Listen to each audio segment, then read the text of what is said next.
Hello guys, আশা করি আপনারা ভালো আছেন। আজকে আমরা এসেছি নতুন একটা জায়গায়। এটা হলো উত্তর কৃষ্ণনগর ছোট্ট একটা বিল। আপনাদের জায়গাটা ঘুরে দেখাবো, চলুন জায়গাটা দেখা যাক। আশা করি ভিডিওটি ভালো লাগবে। ভিডিওটি ভালো লাগলে চ্যানেলকে সাবস্ক্রাইব ও লাইক করতে ভুলবেন না। এখন আমরা সাইকেল চালিয়ে সেই জায়গা থেকে রওনা দিচ্ছি। আঁকাবাঁকা সরু পথ দিয়ে যেতে যেতে আমরা প্রায় পৌঁছে গিয়েছি।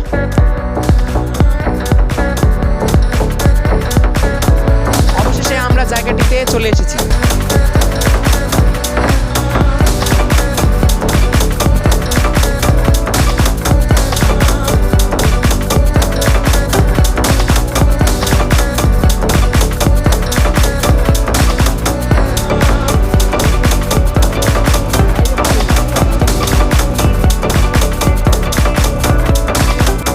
দেখা হচ্ছে নেক্সট ভিডিওতে। ততক্ষণ পর্যন্ত ভালো থাকবেন, সুস্থ থাকবেন আর আমাদের সাপোর্ট করতে